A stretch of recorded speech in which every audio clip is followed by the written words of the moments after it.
Medyo nahirapan kaming makaalis sa mansyon nila Adam dahil ayaw akong payagang umalis ng anak niya.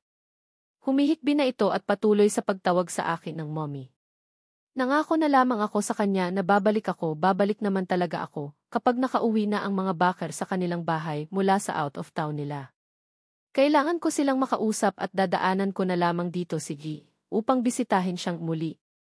Sakay ng kotse ni Adam ay bumiyahe kami patungong Antipolo. 11:00 na ng hating gabi. Mabuti na lang at nahingi ko mula kay Beth ang pangalan ng subdivision na kinatitirikan ng mansyon ni Claude. Si Adam ang nagmamaneho habang ako naman ay nasa tabi niya. Pasensya ka na, naabala pa kita. Sabi ko naman sa iyo, pwede naman akong sumakay na lang ng bus pa uwi. Sobra na talaga akong nahihiya sa kanya. Binuhat pa niya ako mula sa kwarto na pinaglagakan niya sa akin kanina palabas ng mansyon niya at hanggang sa maisakay na niya ako dito sa loob ng kotse niya.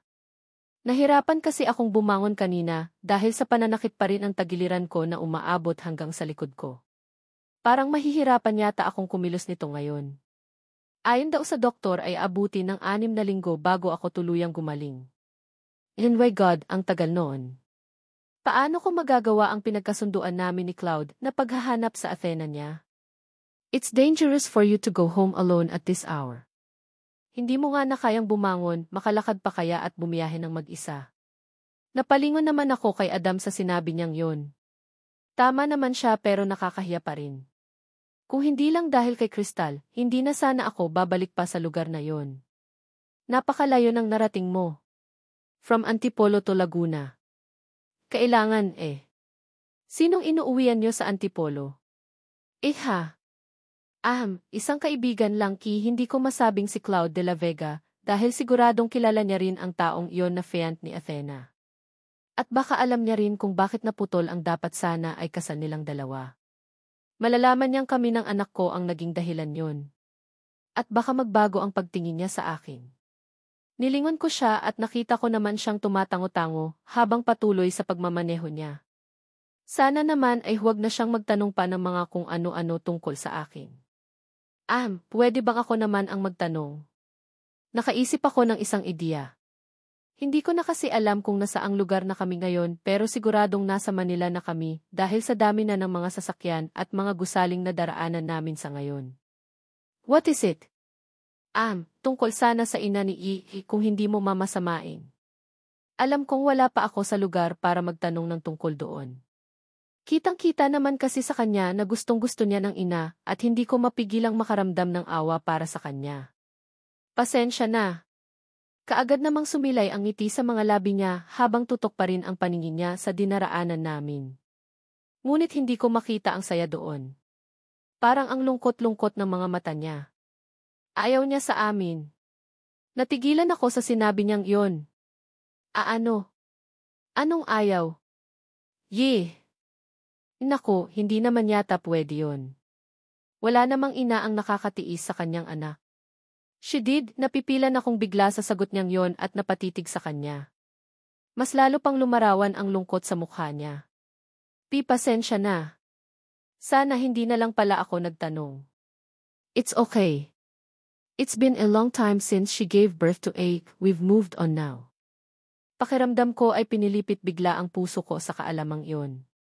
Mas lalo pa akong nakaramdam ng awa para kay Ziz, paano naman siya nagawang tiisin ng kanyang ina. Ang cute-cute niyang bata at napakatalino. Your baby is so lucky to have a mother like you, kahit may sakit ka pipilitin mo pa ring umuwi para sa kanya. Hindi ko kaya ang malayo sa kanya ng matagal. Naiimagine ko pa lang ang hitsura niya na naghihintay sa akin o kaya ay iyak dahil napakatagal ko, hindi ko na kaya yon.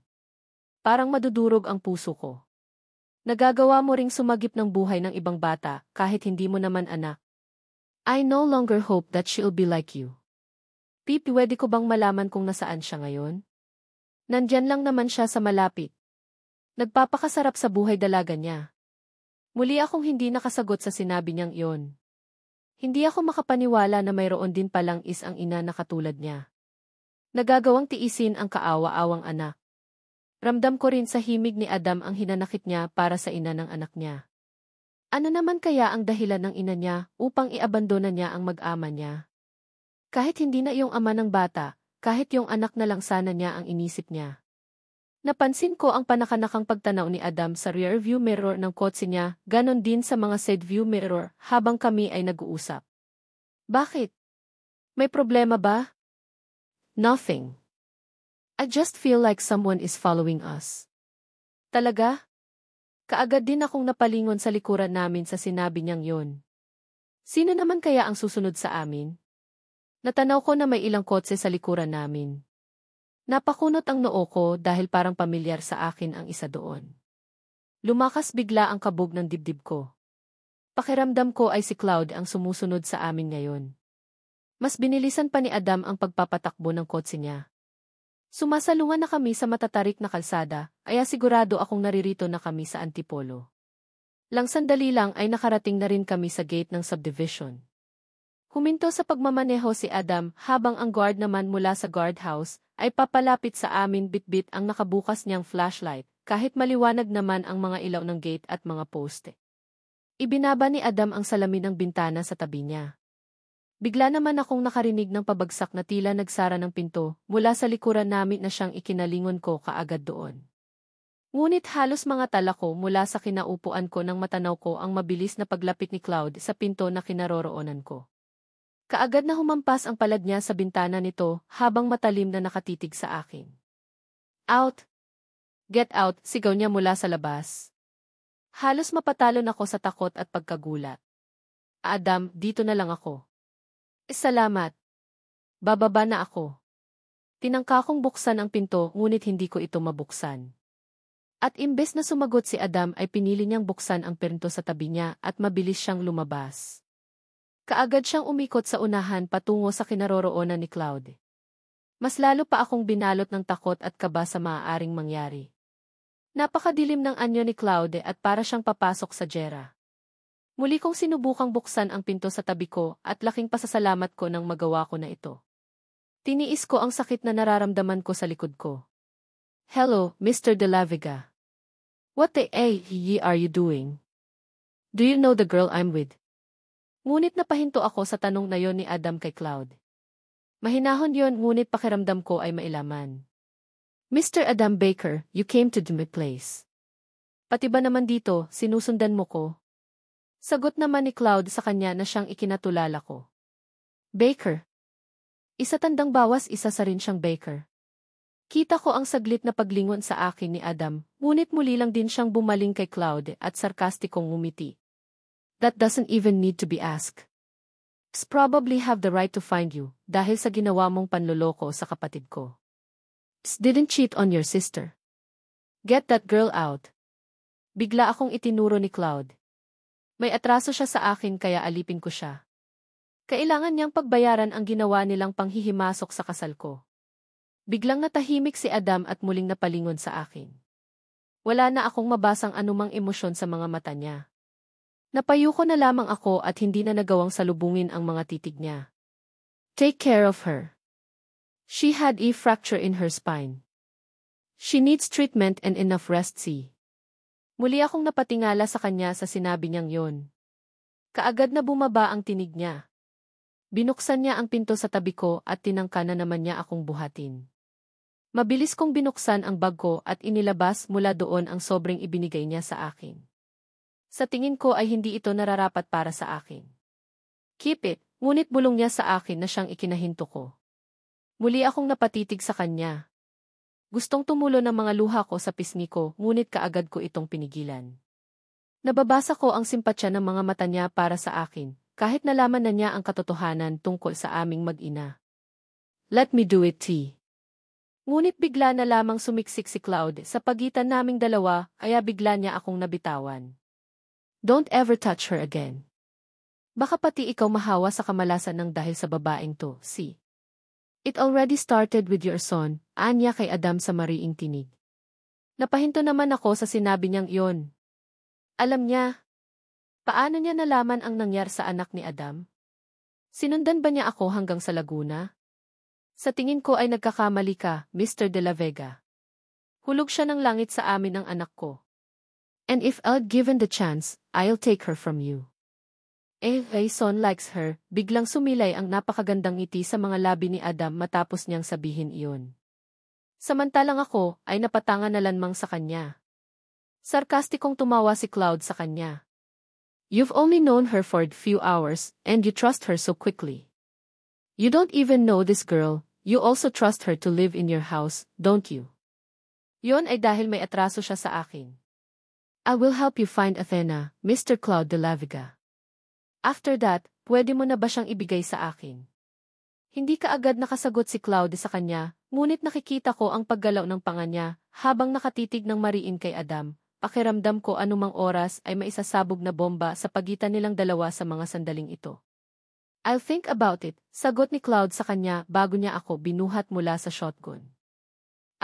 Napadaing naman ako nang maramdaman ko na naman ang kirot sa tagiliran ko. Napayakap bigla ang braso ko sa lig niya. Take care of her, please, malakas na saad sa kanya ni Adam. I know what that's doing, mariin din namang sagot sa kanya ni Cloud, bago siya tumalikod at dinala ako sa kotse niya. Naging maingat naman siya sa pagpasok niya sa akin sa loob. Listen to me, Miss Robel. This is the last day you will be leaving the house, matigas niyang saad sa akin, matapos niyang ikabit ang seatbelt ko. Napakalapit ng mukha niya sa akin, kaya naman nalalanghap ko, mula sa bibig niya ang pinaghalong alak at menthol mouthwash niya. Lasing na naman siya. Bahagya ring namumula ang mga mata niya. Ngunit ang ikinahinto kong bigla ay ang sinabi niya. Ano? Last day kong makakalabas ng bahay niya? Anong ibig niyang sabihin? Ikukulong niya kami? Paano ang 1-month agreement namin? Hindi pwede yon, pinaulanan ni Cloud nang sunod-sunod at malalakas na busina ang kotse ni Adam na ngayon nakaharang sa gate ng subdivision kahit nagsisimula naman na itong umandar upang makaalis. Umikot ito hanggang sa mawala na siya sa harapan namin.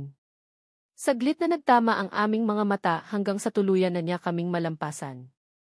Kaagad din namang pinasibad ni Cloud ang kotse niya papasok sa loob ng subdivision. Hiyang-hiya ako sa inasal ni Cloud sa kanya. Gusto kong humingi ng dispensya sa kanya pero paano ko gagawin yon? Sana ay makauwi siya ng ligtas sa bahay nila sa Laguna, ang galing mo rin namang sumilo ng lalaki. Kunwari ay iniligtas mo ang anak niya para kaawaan kanya at mahulog siya sa iyo. Napalingon ako kay Cloud sa sinabi niyang yon. At haya na naman ang puso kong parang pinipilipit. Haya na naman siya sa mga panghusga niya sa akin. Wala na yata siyang iba pang maisip na sasabihin sa akin, kundi panghusga. Damn woman. You acted really well. You can now be given an award. Saglit niya akong nilingon hanggang sa magtama ang aming mga mata. Sumilay ang nakakainsultong ngiti sa mga labi niya. Hindi ko na lamang siya sinagot. Humarap ako sa bintana at hinayaang tumulo ang mga luha ko sa pisngi. Gusto ko na lang umalis sa poder niya. Gusto ko na siyang layuan kasama ang anak ko. Hindi ko alam na ganito pala kasakit ang sasapitin ko sa kanya. Hindi nagtagal ay pumasok ang kotse niya sa gate ng bahay niya. Nasa labas niyon ang mga gwardya niya, hindi pa man niya tuluyang naihihinto ang kotse niya sa harapan ay kaagad ko nang tinanggal ang seatbelt ko. Saktong paghinto ng sasakyan ay kaagad ko nang binuksan ang pinto sa tabi ko. Ramdam ko rin naman ang mabilis niyang paglabas sa pinto sa tabi niya at tinungo ang kinaroroonan ko. Ngunit tuluyan na akong nakalabas bitbit ang bag ko. Tiniis ko ang matinding kirot na nararamdaman ko sa tagiliran ko. Tinangka niya akong alalayan ngunit kaagad akong umiwas mula sa kanya. Kaya ko ang sarili ko. Damn it, bigla siyang nagmura kasabay ng malakas niyang pagsipa sa gulong ng kotse niya. Nakaramdam ako ng takot pero pinili ko na lang ang maglakad patungo sa garahe kung saan naroroon ang bus namin ni Crystal. Pero sa lalaking yon, hinahayaan mong hawakan ka at buhatin ka. Sigaw niya mula sa likuran ko, ngunit hindi ko siya pinansin. Ano bang problema niya? Ano bang pakialam niya? Lasing lang siya kaya mas lalong lumalabas ang kademonyohan ng ugali niya. Nagpatuloy pa rin ako sa paglalakad ko hanggang sa makarating ako sa pinto ng bus. Umakyat ako sa hagdan at pumasok sa loob. Palagi lang namang nakabukas ang pinto nito. Automatic nang naka-on ang mga ilaw sa loob dahil solar ang mga ito. Tinanaw ko ang dulong bahagi ngunit walang nakakabit na kulambo doon. Hindi ko rin matanaw sa kama ang anak ko. Nasaan kaya siya? Tulog na kaya siya? Baka nasa mansion niya. Nagpatuloy ako sa paglalakad hanggang sa makalapit na ako sa Durabox. Tinangka kong yumukod upang buksan sana ang drawer sa pinakaibabang bahagi, ngunit kumirot ng husto ang balik ko sa tagiliran ko. Yae. Napatingala ako at napapikit ng mariin. Umayos ako ng pagkakatayo ko upang kumalma ang kirot nito. Inihulog ko na lang sa sahig ang bag ko at sinipa ito patungo sa ilalim ng kama. Kailangan kong maitago ang bitbit kong pera. Magagamit ko ang mga yan sa oras na makaalis na kami ni Crystal sa lugar na ito. Hinubad ko ang damit ko at kumuha ng bagong pamalit. Sinilip ko ang tagiliran ko sa harap ng salamin at ganun na lang ang panghihina ko nang makita ko doon ang malaki kong pasa na sobra ang pangingitim. Sana'y gumaling ito kaagad. Pinagpatuloy ko na ang pagsusuot ng damit ko. Aksidente naman akong napatanaw sa labas ng bintana at napahinto ako nang makita ko pa rin doon si Cloud at ramdam kong nakatitig sa akin. Hindi ko gaanong makita ang mukha niya dahil bahagya siyang nakatagilid sa mga ilaw na nagmumula sa mga poste ng bakuran niya pero sigurado akong sa akin siya nakatingin. Kaagad ko nang inayos ang pagkakasuot ko ng damit. Hindi ako sigurado kung nakita niya ang malaki kong pasa. Tumalikod na rin siya at nagtungo sa pinto ng bahay niya. Naglakad na rin ako patungo sa pinto nitong bus. Kailangan kong makita ang anak ko at siguruhing maayos ang kalagayan niya. Nakakakilos naman ako pero kailangan siguro ay straight body lang ako. Parang kinukuryente ang buong katawan ko sa tuwing nararamdaman ko ang kirot sa fracture kong buto. Dahan-dahan akong bumaba ng hagdan at naglakad patungo sa bahay ni Cloud. Hinihingal na rin kaagad ako sa kaunting kilos ko lang at nahihirapan ako sa paghinga. Nakarating ako sa nakasaradong pinto ng bahay. Sinubukan ko itong buksan at nakahinga ako ng maluwag nang malamang hindi ito nakalock. Pumasok ako sa loob. Mga dim na bumbilya na lamang ang nakaon dito sa loob at napakatahimik na ng buong paligid. Tulog na rin siguro ang mga kasambahay dahil magmamadaling araw na sa mga sandaling ito. Umakyat ako sa hagdan patungo sa ikalawang palapag. Naalala ko yung sinabi ni Crystal na noong unang gabi namin dito ay doon siya nagising sa silid ni Cloud. Naiisip ko lang na baka naroroon din siya ngayon tuluyan na akong nakarating sa ikalawang palapag at nagpatuloy sa paglalakad patungo sa pinto kung saan ang silid ni Cloud. Mas lalo pa akong hiningal dahil sa pag-akyat ko ng hagdan. Paglapit ko sa pinto ay nakiramdam muna ako sa loob. Masyado nang tahimik. Siguro ay natutulog na ang anak ko. Ngunit napaayos akong bigla mula sa pagkakatayo ko nang bigla itong bumukas at bumungad sa akin si Cloud, na hubad baro na at tanging sweatpants na lang ang natitira sa ibabang bahagi niya. Masama pa rin ang tingin niya sa akin. Si Crystal. Dumadagundong na naman ang dibdib ko sa hindi ko maipaliwanag na dahilan. Mahigpit kong pinigilan ang sarili ko na huwag mapatingin sa hubad niyang katawan na alam kong mamasel at bato-bato. Sleeping. Huwag mo na siyang istorbohin pa, gusto ko lang siyang makita. Hindi siya sumagot pero binigyan naman niya ako ng daan sa tabi niya. Ngunit naagaw bigla ang pansin ko nang makita ko sa sahig sa loob ng kwarto niya ang mga nagkalat na baloon na may iba't ibang kulay na palingon akong muli sa kanya na hanggang ngayon ay nakatitig pa rin sa akin. Hindi naman siya nagsalita. Pumasok ako sa loob at kaagad na sinilip ang kinaroroonan ng kama niya. Doon ko nakita ang mas marami pang mga baloon na halos pumuno na sa buong silid niya. Kaagad ko rin namang natanaw ang kama niya sa kaliwang bahagi at naroroon nga ang anak ko. Mahimbing na itong natutulog sa gitna ng kama. Nakasuot na rin ito ng pasyama na pantulog niya. Hanggang sa kama ay mayroon pa ring mga baloon. Hindi kaya ni-request niya yan sa ama niya kanina? Yan yung gustong-gusto niya noong mapadaan kami sa simbahan sa Laguna, pero hindi kami nakakuha, kahit isa man lang doon, pwede ko ba siyang lapitan? Muli kong tanong kay Cloud. You might wake her up. Hindi ko na lang siya pinansin pa. Bakit ba ako nagtatanong pa sa kanya? Anak ko naman yan. Nagpatuloy ako sa pagpasok sa loob. Tumatama sa mga hita ko ang mga baloon na mayroon ding iba't ibang hugis. Hanggang sa tuluyan na akong makalapit sa anak ko. Inabot ko siya at marahang hinaplos ang ulo niya. Napakahimbing na nga talaga ng tulog niya. Hinanap niya kaya ako kanina? Hinintay niya kaya ang pagdating ko? Tied, so sorry, anak, natagalan si nanay. Siguradong naging masaya ka naman sa maghapon mo dito, dahil sa dami ng mga baloon na ito sa buong silid na to, pinilit kong makayukod sa kanya at inabot ang noo niya. Marahan ko itong hinagkan. Ramdam ko naman ang pananakit ng tagiliran ko, at hindi ko na naman mapigilan ang mapakagatlabi at mapapikit ng mariin dahil sa sobrang sakit. Mahina akong napamura bago muling tumayo ng marahan. You can sleep next to her if you want. Bigla akong napalingon kay Claude sa sinabi niyang yon, kasabay naman yon ay pagdidilim ng paligid. Kaagad na niyang in-off ang ilaw kaya tanging lampshade na lamang sa bedside table ang natirang bukas. I'm that good on the couch. Kaagad na rin siyang lumapit sa couch na malapit sa kama at mabilis na nahiga doon. Kaagad niyang tinakpan ng unan ang mukha niya. Hindi naman ako nakakilos mula sa kinatatayuan ko. Hindi ko malaman ang gagawin ko at hindi ako makapaniwalang pinatutulog niya rin ako ngayon dito sa kama niya. Kanina lang ay napakadilim ng anyo niya na para siyang sasabog sa galit sa akin. Tapos ngayon, parang ang hinahinahon na naman niya. Lumipad yatang bigla papalayo ang demonyong nakasapi sa kanya. Lumingon akong muli sa kanma. Hindi ko rin naman kayang matulog na hindi katabi ang anak ko. Umikot ako sa kabilang bahagi at doon ako dahan-dahang sumampa sa kama. Napakalambot nito at humahalimuyak ang bango ng mga comforter. Tiniis ko ang kirot ng tagiliran ko habang dahan-dahan na akong humihiga. Sumisigid ang sakit nito at parang naninikip na naman ang dibdib ko. Oh, divine God, hindi ko mapigilang mapadaing sa sobrang sakit hanggang sa tuluyan nang lumapat ang likod ko sa malambot na kama. Nahiga ako ng diretso habang nakatingala ang ulo ko sa unan. Hinintay ko munang makapag-adjust ang katawan ko bago ko iniayos ang katawan ko.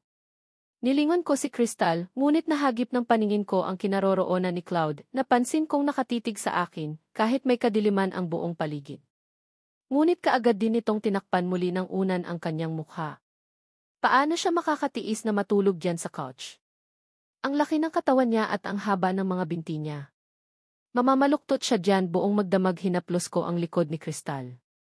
Kasalukuyan siya ngayong nakadapa sa kama. Gusto ko siyang yakapin ngunit nahihirapan akong tumagilid. Kaagad din namang namigat ang talukap ng aking mga mata hanggang sa hilahin na ako ng matinding antok. Kinabukasan ay naalimpungatan ako sa pagkilos-kilos ni Crystal sa kanan kong tabi. Nanay, narinig ko ang pag-ungot niya kasabay ng pagyakap niya sa akin. Naramdaman ko rin ang pagsampa sa tiyan ko ng hita niya. Ngunit hindi lang yon. Pakiramdam ko ay ang sikip-sikip ng higaan namin. Para ako naiipit mula sa magkabilaan kong tabi at unti-unti ko na namang nararamdaman ang pananakit ng tagiliran ko. Daddy, morning, muling ungot ni Crystal kasabay ng paggalaw ng braso niya na tila may inaabot sa kaliwa kong tabi. Alainan. May narinig akong mahinang pag-ungol na tila nanggagaling sa may ulunan ko, kaya doon na biglang napadilat ang inaantok ko pang mga mata. Morning, Daddy. Morning, nanay, lumakas bigla ang tinig ni Crystal nang malaman na niyang gising na ako. Nabungaran ko rin na may kinakalabit siya sa tabi ko, kaya bigla akong napalingon doon. Kasabay niyon ay biglang bumangon ang isang lalaki mula sa pagkakahiga niya sa tabi ko, at kaagad ko rin naman itong nakilala. Cloud. Oh, as the back hurts. Daing niya kasabay ng paghawak niya sa likod niya at pagliad-liad niya. Sakit likod mo, Daddy. Kaagad na tumayo si Crystal at bumaba ng kamna. Nilapitan niya ang kanyang ama at hinawakan ang likod nito. Baby. Sakit. Dito, oh. Nahiga kasi si Daddy sa couch, Napatitig ako kay Cloud samantalang siya ay parang iniwasan ang mga mata ko. Parang di rin niya malaman kung paano hahawakan ang likod niya na kinakapa naman ngayon ng anak niya. Hilot kita, Daddy. Helot. Sige, baby. Yung couch kasi, masakit pala sa likod. Napangiwi na lamang ako habang pinagmamasdan sila sa paghihilutan nilang dalawa. Parang ang OA lang kasi niya umarte. Wala na bang igagaling yan? Nagkalat pa rin ang mga baloon sa buong paligid. Marunong ka bang maghilot? Opo. Hilot ko nga si nanay, pagsasakit ang ulo niya at sa tiyan niya. Sige nga, hilot mo rin si Daddy. Sakit talaga ng likod ni Daddy, Napangiwi na lamang ako nang ipagpatuloy pa rin niya ang pag-iinarte niya sa harapan ng anak niya. Paano naman sa sakit yan? Ang lambot-lambot ng couch niya at naririto naman siya sa tabi ko. Hindi ko na malaya na nahiga na pala siya sa tabi ko. Ilang oras ko kaya siyang nakatabi sa kama niya? Sinamantala niya siguro ang himbing ng tulog ko kagabi. Dahan-dahan na rin akong bumangon at tiniis ang matinding kirot sa tagiliran ko. Shoot, ngunit hindi ko pa rin napigilan ang mapamura, pakiramdam ko ay mararatay ako sa tindi ng kirot na nararamdaman ko. Wag ka na lang bumangon, napalingon ako kay Cloud nang tinangka niya akong alalayan. Oo Kay, bahala ka. Ngunit kaagad din niyang binawi at bahagyang lumayo mula sa akin. Pero panaka-naka pa rin siyang tumitingin sa akin. May sakit po sa'yo, nanay, kaagad ding lumapit sa akin si Crystal at ako naman ang pinagmasdan niya. Masakit lang ang likod ni nanay. Dahan-dahan kong inayos ang pagkakaupo ko sa kama. Sakit din po likod mo. Parehas kayo ni daddy. Umaarte lang ang daddy mo. Hindi ko na isinatinig pa yon, lalo't nakikita ko sa gilid ng aking mga mata na nakatitig pa rin hanggang ngayon sa akin ang may tupak niyang ama. It's her fault anyway, bigla niyang sagot na siyang ikinalingon ko na sa kanya, pinagtaasan niya lang ako ng mga kilay niya. Kasalanan bang magligtas ng isang batang nanganib bigla ang buhay? Hindi niya pa siguro nagagawa yan sa buong buhay niya. Wala siyang paki sa paligid niya, kahit may humihingi na ng tulong niya. Nanay, hilot din kital hilot ko sakit mo. Mamaya na lang, anak. Bumaba na tayo para maarawan ka rin sa labas. Opo. Dahan-dahan akong tumagilid at ibinaba ang mga paa ko sa sahig. Fix the bed before you go out. Masungit na saad na naman ang ulupong na ito bago tumalikod at pumasok sa loob ng banyo niya. May sapak talaga. Tumayo ako kasabay ng paghila ko sa comforter. Anak, pumunta ka sa kabila. Tulungan mo akong mag-ayos ng kama. Opo. Mabilis din namang tumakbo si Crystal sa kabilang bahagi ng kama at tinulungan ako sa paglalatag ng maayos ng comforter sa kama. Siya na rin ang nag-ayos sa mga unan sa ibabaw nito. Very good, anak. Ang galing nanay, binilhan ako ni daddy ng maraming lobol ayan, bili niya iyan sa akin lahat. Itinuro niya sa akin ang napakarami pa ring baloon sa sahig. Tapos siya nagpalobo kasi natapos ko magsulat ng marami kong pangalan sa papel ko, sinimulan niya na naman ang mga itong paglaruan. Anong gagawin namin diyan ngayon? Liwan na lang ba naming nakakalat dito? Bahala na nga lang ang ama niya diyan. Siya naman ang nagkalat ng mga yan, nanay, dalhin natin sila sa bus natin. Gusto ko sila sa bus, Magdala ka lang ng kaunti, anak. Wag na lahat kasi puputok lang sila sa labas kapag nasinaga ng araw. Puputok. Opo. Kahit mga 5 piraso na lang ang bitbitin mo't opo. Kaagad din naman siyang dumampot ng may mga tali. Ang iba naman sa kanila ay walang tali at nakabuhol lang ang mga dulo. Halika, lumabas na tayo. Paalam pa ko kay daddy, nanay. Daddy. Mabilis siyang tumakbo patungo sa banyo na nakasarado ang pinto. Pilit niya itong binuksan at sumilip sa loob. Daddy, uwi na po kami sa bus namin. Kakain tayo sa kitchen. Sama ka kay daddy, sagot naman ni Cloud, matapos niyang buksan ang pinto at lumabas. Nakahubad baro na naman siya at nagpupunas ng basa niyang mukha gamit ang isang puting towel.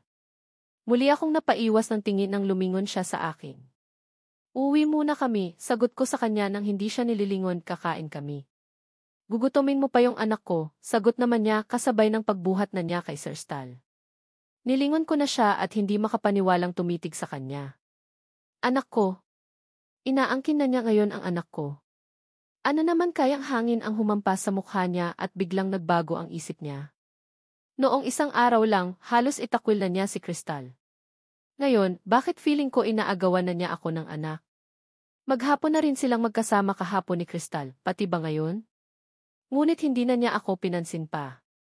Nilampasan nila ako at nauna na silang lumabas ng pinto. Abat ano naman kayang milagro ang biglang sumapi sa kanya ngayon? May pinaplano ba siyang hindi maganda sa anak ko o sa akin? Kaagad na rin akong sumunod sa kanila. Paglabas ko ng pinto ay natanaw ko na silang bumababa ng hagdan. Nagpatuloy na rin ako sa pagsunod sa kanila. Naging marahan lang ako dahil sa nararamdaman kong kirot sa tagiliran ko. Pagdating sa ibaba ay dire-diretso siyang naglakad patungo sa dining room habang buhat pa rin si Crystal. Si Crystal naman ay bitbit ang bungkos ng baloon. Ni hindi na nila ako nilingon pa. Tife, nakalimutan na kaagad nila ako.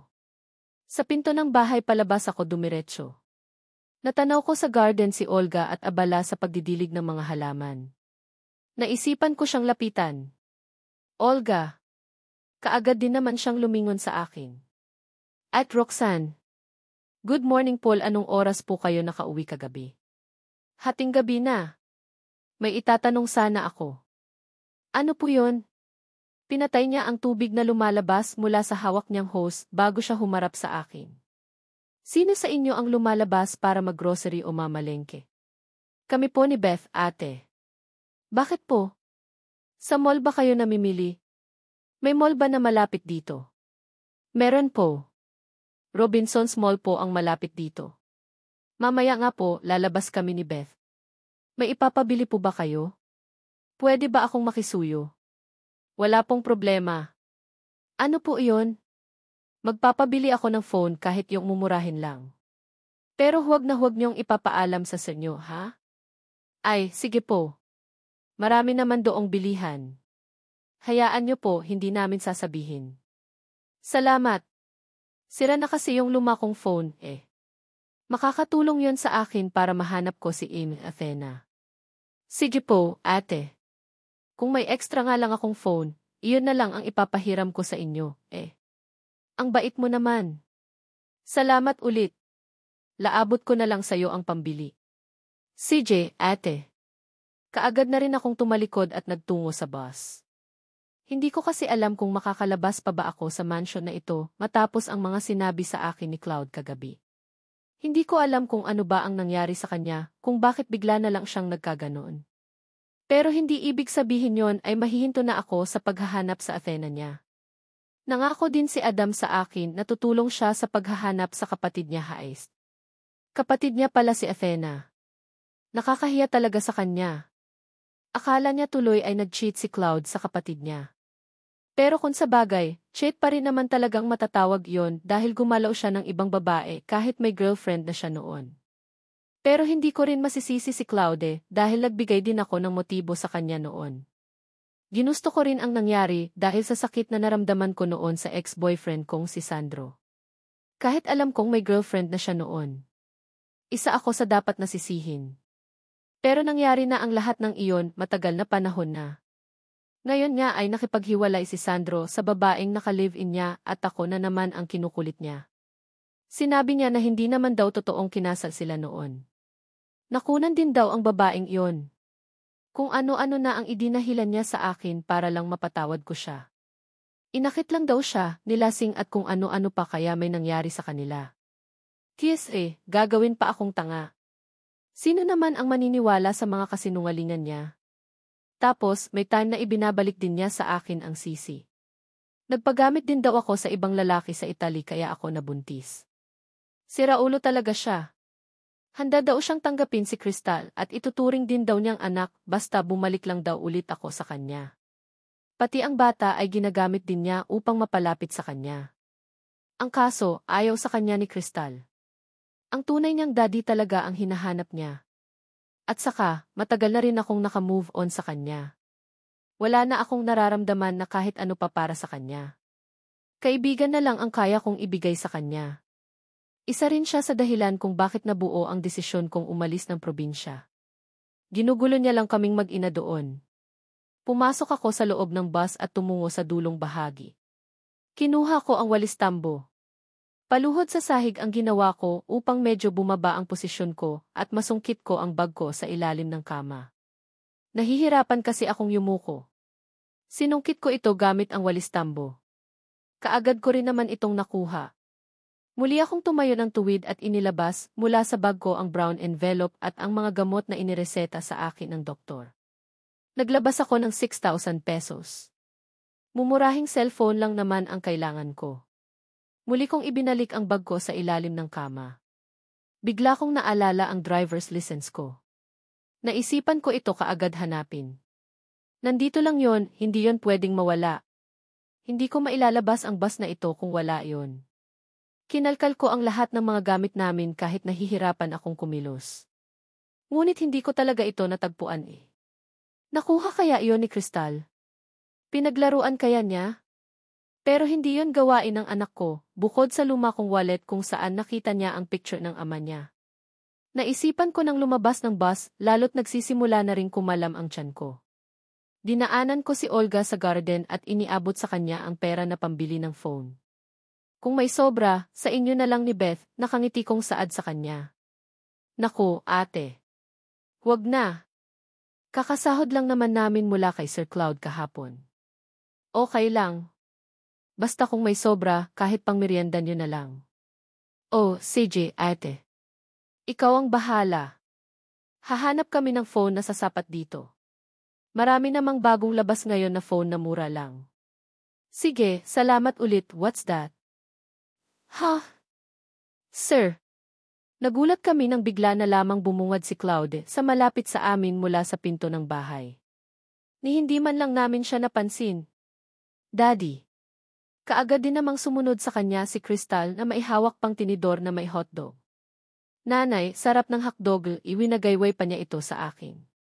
Si Cloud naman ay kunot noong lumapit sa amin, ngunit nilampasan niya ako, at kay Olga tuluyang lumapit. What's that? Ay, sir. Tila hindi malaman ni Olga ang sasabihin niya lalo't sinisilip ni Cloud, ang kamay niyang may hawak na pera. Lumakas namang bigla ang kabog ng dibdib ko, lalo na sa seryoso niyang anyo. Nagpapabili ako ng phone, kaagad ko nang sagot sa kanya. Really? Bumaling siya sa akin na ngayon mas lalo pang kumunot ang noo. Anong gain eh? Kailangan ko ng phone. Saan ka naman kumuha ng pambili? Sarkastiko niyang tanong. Ano bang akala mo sa akin walang pera? Binigyan ka ba ng lalaking iyon? Pansin ko ang unti-unting pagdilim ng anyo niya. Ano ngayon kung binigyan niya ako? Where's the money? Natigilan ako nang mabilis siyang tumalikod at pumasok sa loob ng bus namin. Bigla akong kinabahan. Claudel, napasunod akong bigla sa kanya. Hindi ko na ininda pa ang pananakit ng tagiliran ko. Nanay, ramdam ko rin ang mabilis na pagsunod sa amin ni Crystal. Naabutan ko ang pangangalkal ni Cloud sa loob ng aming bus. Pinagbubuksan niya ang lahat ng mga drawer ng Durabox at inilabas ang mga damit namin mula doon. Itigil mo iyan. Ano bang ginagawa mo? Mabilis akong lumapit sa kanya at pinigilan siya. Nanay, kaagad din namang yumakap sa akin si Crystal, mabilis kong inagaw mula sa kanya ang hawak niyang tinidor at itinaas sa air habang nakatitig kay Cloud. Natakot akong baka maaksidente siya sa hawak niyang tinidor na wala ng laman. Give me the AG money. You have no right to accept anything from that man or any other asshole out there, biglang sigaw sa akin ni Cloud. Bakit? Labas ka na sa personal na buhay naming mag-ina. Bakit mo ba ako pinipigilan? Ang paghahanap lang naman sa babae mo ang problema natin dito at ang kasunduan natin, hindi ba? Nanigas akong bigla sa kinatatayuan ko nang bigla na lamang niyang hinawakan ng mahigpit ang pisngi ko at hinila palapit sa mukha niya. Ni. Napadaing ako sa sakit niyon. Ever since you stepped in my house, hawak ko na kayo. You and Crystal belong to me. Your lives are mine. I should have known all your moves and what you're about to do. Napanganga akong bigla sa mga sinabi niyang iyon. Daddy, huwag mo sasaktan si nanay. Iniyakap ko ng mahigpit ang braso ko kay Crystal nang magsimula na siyang umiyak. Kaagad din naman akong binitawan ni Cloud habang matalim ang pagkakatitig sa akin. Hindi mo kami pag-aari at wala ka ring karapatan na manduhan ang buhay namin, muli kong sigaw sa kanya. Wala. You said Crystal was Diva's daughter, didn't you? Then, when proved that she's really mine, you will never be able to leave my house again. Never ever. Paano kapag bumalik na ang fiancé mo? So, that's not the problem. Nandyan ka para magsilbi sa amin, anya bago siya tumalikod at lumabas ng bus. Ako naman ay hindi nakakilos mula sa kinatatayuan ko at hindi makapaniwala sa sinabi niya. Ano daw? Tagasilbi nila? Gago ba siya? Napahilamos na lang ako sa mukha ko habang pinagmamasdan ang mga nagkalat na naming mga damit ni Crystal sa sahig. Nanay, sakit po mukha mo, may pag-aalalang tanong sa akin ng aking anak habang nakatingala sa akin. Hindi, anak. Okay lang si nanay. Kaagad kong hinagod ang braso at likod niya dahil patuloy pa rin siya sa paghikbi niya habang nakatitig sa akin. Tulungan mo na lang si nanay magligpit ng mga damit natin. Opo. Ibinaba ko sa ibabaw ng Durabox ang hawak kong tinidor. Mabuti na lang at hindi nakita ni Claude ang bag ko sa ilalim ng kama namin. Sinimulang damputin ni Crystal ang mga damit namin sa sahig. Ipatong mo lang muna dito, anak sa kama natin Ate Roxanne, tutulungan na kita. Ako na ang mag-aayos ng mga damit nyo. Napalingon ako kay Olga na ngayon ipapalapit na sa amin. Hindi ko kaagad naramdaman ang pagpasok niya sa pinto nitong aming boss. Salamat, Olga. Pasensya na. Pinagalitan ka ba ng amo mo? Kinuha niya yung pera, ate. Sorry. Pahihiramin na lang kita. Sumahod naman kami kahapon. Okay lang. Bibigyan na lang ulit kita pero pwede bang pakitago na lang ng mabuti? Ate. Itatago ko na talaga. Lumingon ako sa paligid ng bus upang makasigurong walang ibang nakakarinig sa amin. Hindi ko naman na makita pa si Cloud. Pakiabot na lang noon ang bag ko na nasa ilalim ng kama. Binigyan talaga ako noon ng lalaking naghatid sa akin dito kagabi dahil iniligtas ko yung anak niya kahapon. Kamuntik ng masagasaan ng kotse. Yun nga lang, ako ang nagkaroon ang fracture sa likod kaya hindi ako gaanon makakilos, ganun ba, Ate Roxanne? Diyos ko, kaya pala pansin ko parang hirap kang maglakad kanina. Lumarawan naman kaagad ang pagkagulat sa kanya at pag-aalala. Olga, kaya hindi ako makakalabas para hanapin si Amy Athena. Kailangan ko talaga ng phone. Ito ba ang mga gamot mo, ate? Mabilis niyang dinampot sa sahig ang isang supot na naglabasan na mula sa loob niyon ang ilang banig kong mga gamot. Mag-aalmusal muna sana ako bago uminom ng mga yan. Ikukuha na lang kita ng pagkain, ate. Dito ka na lang para hindi ka nagaanong nagkikikilos pa. Salamat talaga. Yung bag ko nasa ilalim ng kama. Ay! Kukunin ko. Kaagad din siyang yumukod at mabilis na kinuha ang bag ko mula sa ilalim ng kama, kaagad niya rin itong iniabot sa akin. Pakiusap, wag mong sasabihin sa amo niyo ang tungkol dito, ha? Alam niyo naman siya mukhang may sira sa ulo. Kailangan pa rin naming makaalis dito ni Crystal. Binuksan ko ang bag at muling kumuha ng 6,000 pesos sa sobre. Kaagad ko rin itong iniabot sa kanya. Ate, pangako, itatago ko ito ng mabuti. Pagkatanggap niya niyon ay mabilis niya itong isiniksik sa loob ng bra niya. Natawa na lamang ako sa ginawa niya. Hindi rin namin alam na ganyan pala si Sir Cloud kapag nagagalit. Parang mabangis na leon pero ang gwapo pa rin. Mas lalo kaming kinikilig. Lihim akong napangiwi sa sinabi niyang iyon. Para siyang sinisilihang uod sa harapan ko. Gwapo talaga ang daddy ko, bigla namang sabat ni Crystal sa amin. Bakas ang pagmamalaki sa mga ngiti niya at mga mata niya. Isa pa tong batang to, akala ko pa naman ay galit na siya sa daddy niya.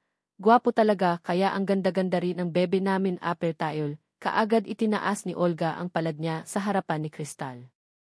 Apirel, tuwang-tuwa din namang pero badsyal nakipag-apir ang bata sa kanya. Naaway niya si nanay. Kaagad ding tumunghay sa akin si Olga sa sinabing yon ng anak ko. Binigyan niya ako ng alanganing ngiti. Feeling ko nagiging possessive lang ang daddy mo sa inyo ni Ate Roxanne. Pero hindi pa rin ako sigurado, anya kay Crystal. Napahinto naman ako at napatitig sa kanya. Possessive? Anong klaseng possessive yon? Hindi ko yata maintindihan. Ate Roxanne, ikukuha lang muna kita ng almusal bago ko ayusin itong mga damit nyo, ha? Mabilis lang ako, paalam na niya sa amin. Sige, salamat ulit. Walang anuman, ate. Kaagad na rin siyang tumalikod at lumabas ng bus namin. Kinuha ko ang wallet ko, lumang cellphone at charger sa loob ng bag ko bago ko ito muling isinara. Anak, pakilagay nitong bag natin sa ilalim ng kama. Doon sa pinakagilid. Opol, kaagad din naman niyang kinuha ang bag ko at dinala sa ilalim ng kama. Ingat ha. Baka mauntog ka. Hindi siya sumagot. Saglit lang ay lumabas na rin siya kaagad. Doon na, nanay. Hinawakan ko ang magkabila niyang pisngi at iniharap sa akin. Huwag mong sasabihin sa daddy mo ang kinalalagyan ng bag na yan, ha? Kapag nagtanong siya tungkol sa pera, huwag mong sasabihin sa kanya o sa kahit kanino sa mga taong naririto. Opo. May tanong pala ako. Binuksan mo ba itong wallet na to? Nakapatong ito dito sa Durabox natin. May kinuha ka ba na Giko dito? Lapo akong kinukuha, nanay. Hindi mo ba ito ginalaw? Hindi po. Hindi ko po yan kinukuha, nanay. Okay, nagtatanong lang naman si nanay. Kumain ka na ba? Ipinatong ko nang muli sa ibabaw ng Durabox ang mga gamit ko. Doon po yung pagkain ko kay daddy, naubos mo ba? Di po. May tira pa po. Ipapakuha na lang natin kay Ate Olga. Hinila ko na siya patungo sa mesa, bit-bit ang tinidor na dala niya kanina. Nanay, bakit gagalit si daddy? Sakal-sakal ka dito. Hinawakan niyang bigla ang baba niya at ni-demonstrate sa akin kung ano yung ginawa sa akin kanina ng daddy niya. Hindi naman niya ako sinakal, anak. Hinawakan niya lang yung pisngi ko. Hindi nga masakit eh. Itong likod ko ang masakit. May pilay si nanay dito, itinuro ko sa kanya ang likod ko na masakit. Sakit likod mo, nanay? Opo, kaya hindi muna kita mabubuhat ngayon, ha? Saka na lang kapag magaling na si nanay. Mabigat ka na rin kasi eh. Opol, malaki na ko, big girl ka na kaya huwag na laging magpapabuhat kay nanay, kay daddy na lang ako magpapabuhat. Nanael kasi strong siya, itinaas niya sa ere ang mga braso niya. Ninitian ko na lang siya at marahang pinisil ang baba niya. Makidadi pa rin talaga siya, kahit anong pang-ugali mayroon ang ama niya. Ate Roxane, heto na po ang pagkain niyo. Bigla namang dumating si Olga, bit-bit ang isang tray ng mga pagkain. Isinama ko na po yung tira ni Crystal kanina. Salamat, Olga. Inilapag niya ang mga ito sa mesa. Kain na po kayo, ate. Gusto ko ulit ng hotdog, nanay. Sige, anak. Ubusin mo na rin itong kanin mo. Kaunti na lang pala ito.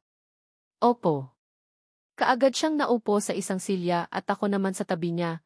Ayusin ko lang po yung mga damit niyo, ate. Salamat ulit, Olga. Ang bait mo. Wala pong anuman, Ate Roxane. Kaagad na rin siyang nagtungo sa dulong bahagi nitong bus namin at inumpisahan ng ligpitin ang mga damit namin doon. Inayos niya ang mga ito ng pagkakatupi bago inilagay sa loob ng mga Durabox. Napakaswerte pa rin namin dahil may mga super mababait na kasambahay si Cloud. Paano na lang kung wala sila? Magiging sobrang kawawa talaga kami dito ng anak ko. Talagang mapipilitan kaming tumakas dito.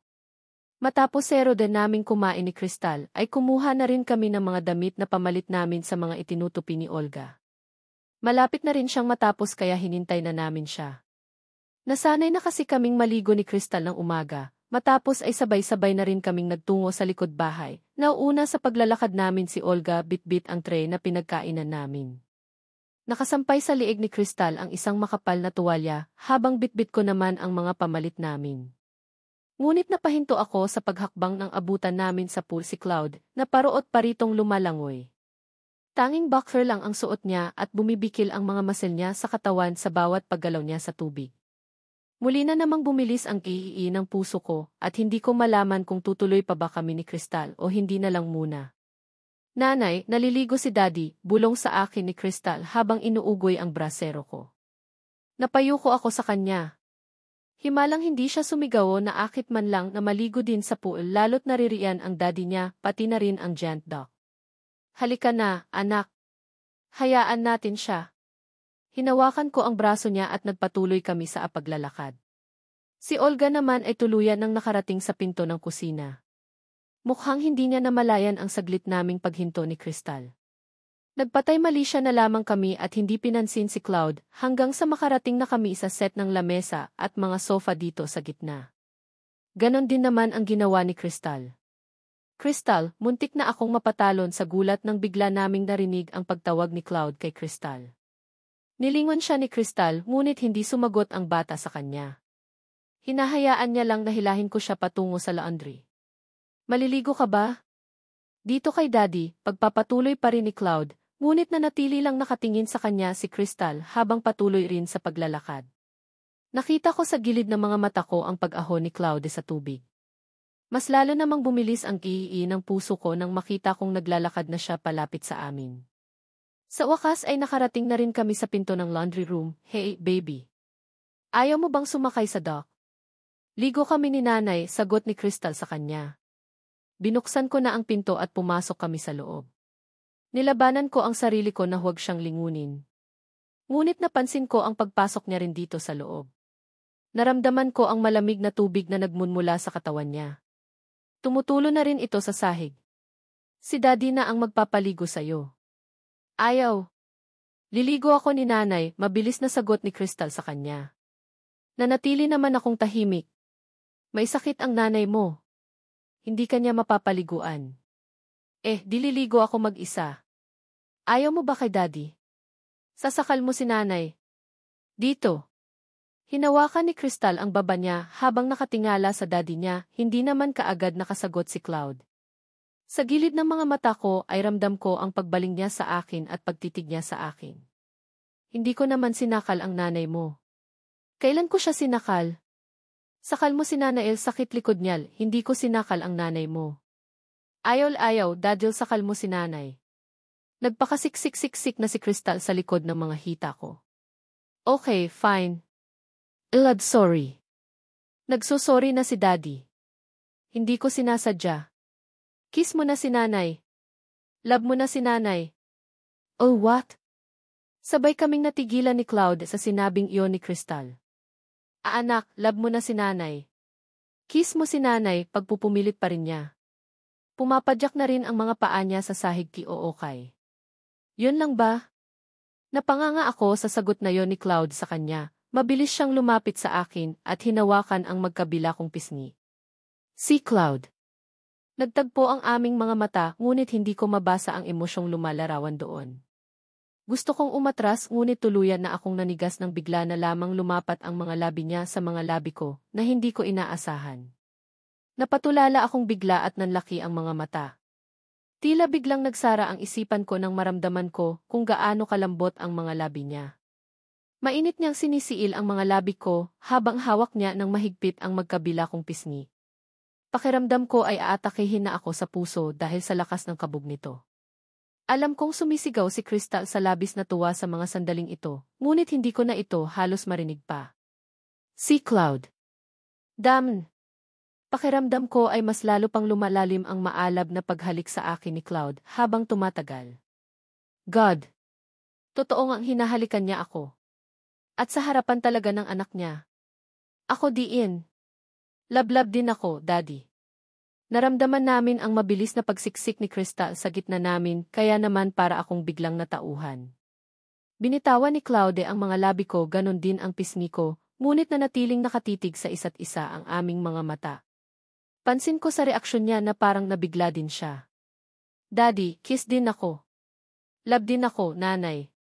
Magkasabay na yumuko ang aming mga mata kay Crystal na ngayon ay nagpupumilit na abutin kami. Kaagad din naman siyang yumukod sa aming anak at niyakap ito. Of course, love ka rin ni Daddy. Ay sasan. Pinanggigilan niya ang pisngi nito. Kitang-kita naman ang labis na kasiyahan kay Crystal habang nakayakap sa liig ng anma niya. Kaagad din siyang tumingala sa akin kasabay ng pagtaas ng braso niya. Nanay. Kiss din ako, nanay. Masakit yung likod ko, anak. Mabilis siyang binuhat ni Cloud at inilapit sa akin.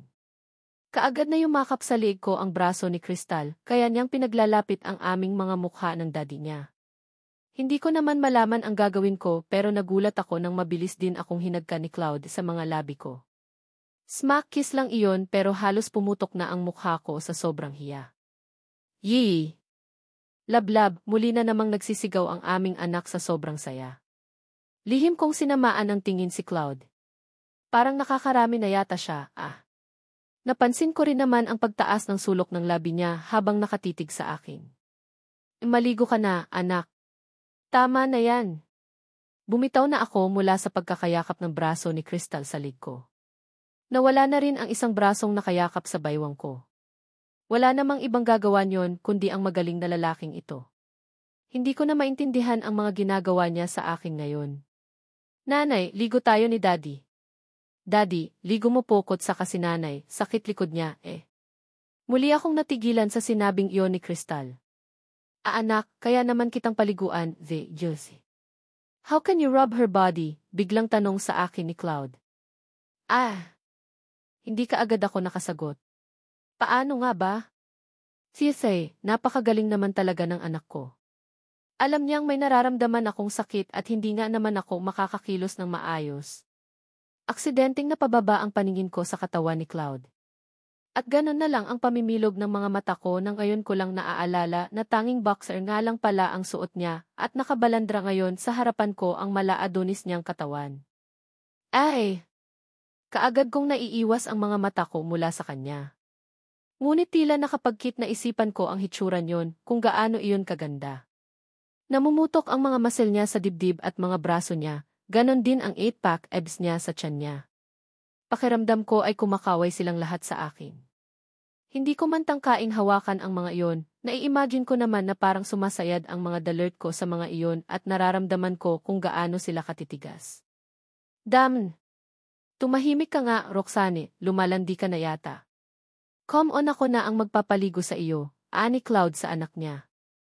Inakay na niya ito patungo sa banyo. Binuksan niya ang pinto at pumasok sila sa loob. Hindi naman ako nakakilos mula sa kinatatayuan ko. Wala din naman akong magagawa. Hindi ko naman talaga siya mapapaliguan sa ganitong kalagayan ko. Hihintayin ko na lang sila dito sa labas hanggang sa matapos sila. Nanay! Lika na, nanay! Daddy, sama natin si nanay. Liligo si nanay. Ngunit muli akong natigilan sa sinabing iyon ni Crystal sa kanya. Anak, mamaya na lang ako. Sige na, maligo na kayo ni Daddy, ligo ka na, nanay.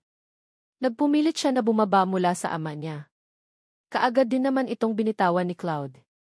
Anak, mamaya na nga. Tumakbo siya pabalik muli sa akin at hinila ang kamay. Lika na, nanay. Ligo na tayo. Si Daddy papaligo sa atin. Anak. Hindi pwede.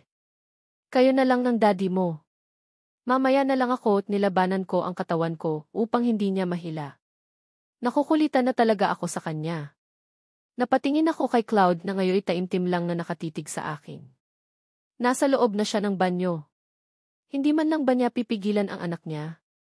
Parang gusto pa niyang sumabay nga ako sa kanila sa paliligol. Nanay, halika na, liligo tayo ni Daddy. Crystal, wag nang makulit, you can come with us. I can help you rub your back, para hindi ka na mahirapan pa. Ha? Napatanga akong bigla kay Claude dahil sa sinabi niyang yun. Ano daw? Kukuskusin niya rin ang likod ko. Hindi ba ako nagkakamali ng dinig? Bakit parang ang bait-bait naman na niya masyado ngayon? Hindi, mamaya na lang natigilan ako nang bigla na rin siyang lumapit sa akin at hinawakan din ang kamay kong hawak din ng anak niya. Come on, gusto mo pa bang mag-ilyak yang anak mo? Ha?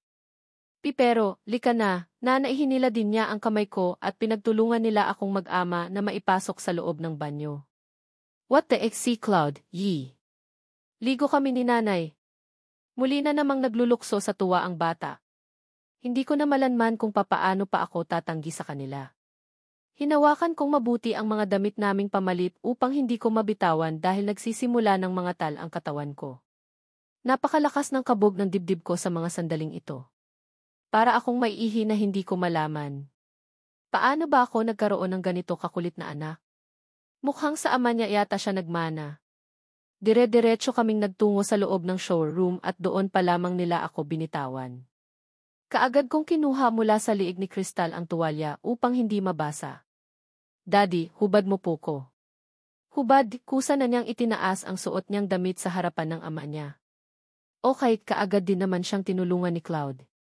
Muli akong tumalikod mula sa kanila. Nanay! Sandali lang, anak. Itatabi ko lang itong mga pamalit natin, baka mabasa. TSI. Ang kulit talaga niya, pinagsasampay ko ang mga damit namin sa isang bakanting towel holders dito sa labas ng showroom. Ganon din ang tuwalya. Yee!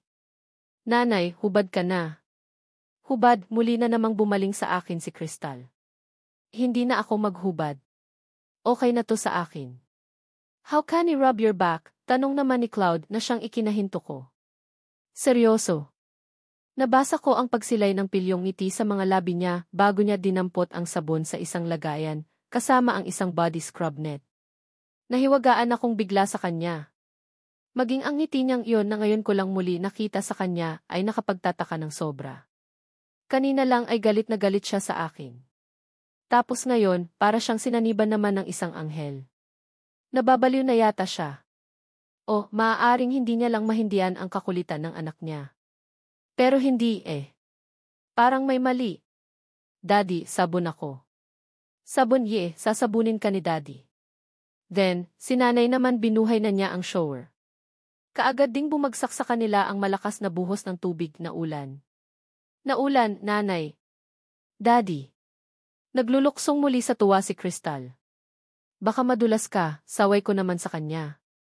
Nagtatalamsi ka na rin sa katawan ko ang malamig na tubig. Sinimulan ng kuskusin ni Claude ang mga braso niya.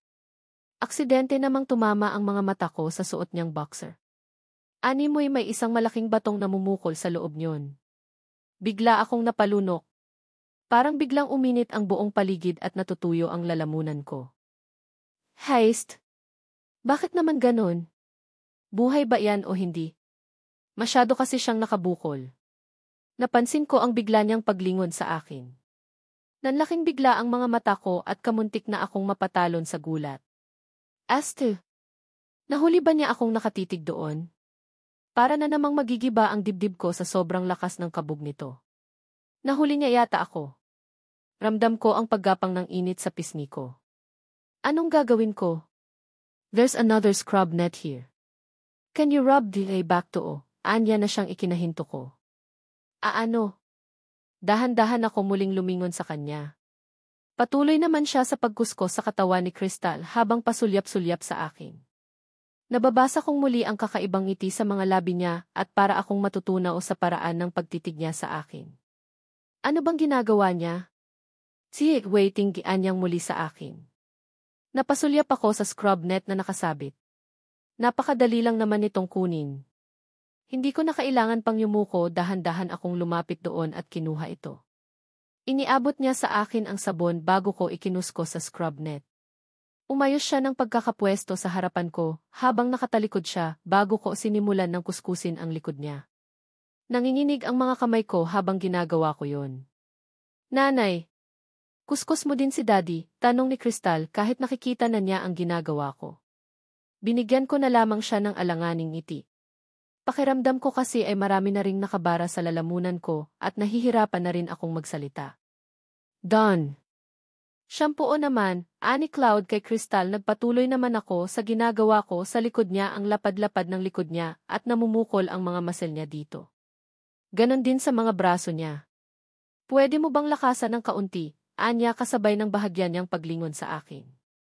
Hindi ako makapuwersa. Okay, huminto na ako sa pagkuskos sa kanya. Sa tingin ko naman ay okay na yon. Puno na ng sabon ang buong likod niya, patuloy naman siya sa pagsashampoo sa buhok ng anak namin. Buong oras na rin yatang nakangiti si Crystal. Napakasaya niya. Banlaw na. Tapos ka na. Si nanay naman, Daddy. Ligo mo po si nanay. Bigla akong itinuro ni Crystal. Kaagad din akong nilingon ni Cloud. Ako na lang. Kaya ko na, Tita, rub your back. Ha? Muli akong napatitig kay Cloud. Gagawin niya talaga? Dali na, nanay. Kuskus ka na ni Daddy. Eto na, tumalikod ako mula sa kanila. Hinawakan ko ang laylayan ng damit ko sa nanginginig kong mga kamay bago ko ito itinaas. Basang-basa na rin naman ako, shit, na dinig ko ang mahinang pagmumura ni Cloud. Siguradong nakita na niya ang malaki kong pasa sa kanang bahagi ng likod ko patungo sa tagiliran ko. Ano po yan, nanay? Itim. Naramdaman ko ang paghawak ni Crystal sa likod ko. Napaigtad ako nang bigla niya itong pinisil. Mahina lang naman iyon pero napakasakit pa rin sa pakiramdam ko. Huwag mo nang pisilin, anak. Masakit yan. Sakit po yan, nanay? Opo. Hilot kita mamaya.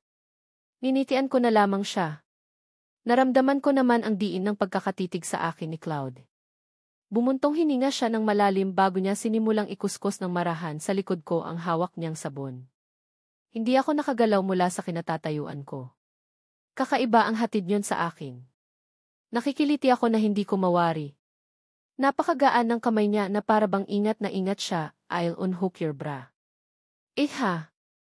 Muli akong natigilan sa sinabi niyang, yon, ngunit nararamdaman ko na ang mga kamay niya sa likuran ko na para bang inaalis na ang pagkakakawit ng bra ko, sandaling nahigit ang bra ko sa dibdib ko, bago ito tuluyang lumuwag na itakip ko ang isa kong braso sa dibdib ko kahit hindi naman niya ito makikita habang hawak ko pa ang damit ko na hindi ko patuluyang nahuhubad. Nanay, dede ako. Dede. Napanganga naman ako kay Crystal nang magtungo siyang bigla sa harapan ko.